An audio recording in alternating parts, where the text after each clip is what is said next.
शिवरायांचे आग्र्यातून थरारक पलायन. 1666 साल. छत्रपती शिवाजी महाराज आणि त्यांचे चिरंजीव युवराज संभाजी महाराज औरंगजेबाच्या दरबारात उपस्थित होते. दिल्लीच्या दरबारात महाराजांचा मोठ्या सन्मानाने सत्कार होईल अशी आशा होती, पण प्रत्यक्षात औरंगजेबाने कपटी डाव आखला होता. महाराज दरबारात पोचताच औरंगजेबाने त्यांना उभे करून अपमानास्पद स्थितीत ठेवले.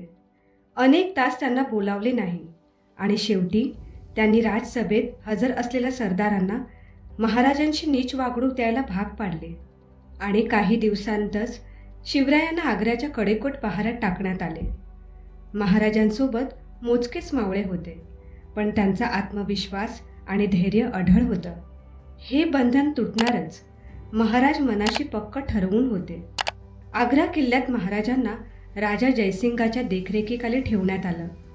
पहारा कडेकोट होता, बाहेर जाण्याचा कोणताही मार्ग नव्हता, पण महाराज म्हणजे धैर्य आणि युक्तीचं मूर्तिमंत उदाहरण. पहारेकऱ्यांची मानसिकता, त्यांचे वागणे आणि त्यांच्या दिनक्रमाचा अभ्यास करण्यात आला. शिवरायांनी जाणले की जर त्यांना सुटका करायची असेल तर ती फक्त कपट नीतीने शक्य आहे. त्यानुसार महाराजांनी स्वतःला आजारी असल्याचं भासवायला सुरुवात केली. ते फारसं काही खात नाहीत, कोणाशी बोलत नाही असा देखावा त्यांनी निर्माण केला. दररोज त्यांच्यासाठी फळं आणि मिठाई पाठवली जाऊ लागली. काही दिवसांनी महाराजांनी अधिकाधिक मिठाई आणि फळं पाठवायला सांगितली, जे पहारेकऱ्यांना वाटण्याचं नाटक सुरू झालं. पहारेकऱ्यांनी याची सवय करून घेतली. यातूनच महाराजांनी आपली सुटका करण्याचा विचार केला. एका रात्री महाराजांनी त्यांच्या विश्वासू साथीदार हिरोजी फर्जद यांना सोबत घेतलं. मोठ्या टोपल्यांमध्ये ते लपले. हे टोपले बाहेर जाणार आहेत, जरा पहा, एक पहारेकरी म्हणाला. काय आहे त्यात? दुसऱ्याने विचारले. अहो, दररोज जातंय, आज काही वेगळं नाही, पहिल्या सैनिकाने उत्तर दिलं आणि टोपल्या बाहेर काढण्याची परवानगी दिली. बाहेर पडताच महाराज वेगाने गुप्त मार्गाने सुटले. मुघलांच्या नजरांपासून बचाव करण्यासाठी त्यांनी काही वेळ साधूंच्या वेशात मथुरेच्या दिशेने प्रवास केला. पहाटेच्या वेळी मुघल सैनिकांना समजलं की शिवाजी महाराज कैदेत नाहीत. औरंगजेबाचा संताप अनावर झाला. त्वरित शोधमोहीम सुरू झाली. महाराज आता मथुरेच्या दिशेने जात होते, पण त्यांनी एका ठिकाणी योजना बदलली. मोठ्या रस्त्याने न जाता ते छोट्या गावांमधून गुप्तपणे प्रवास करू लागले. शत्रूंच्या दिशाभूल करण्यासाठी महाराजांनी काही वेळा बैलगाडीतून प्रवास केला.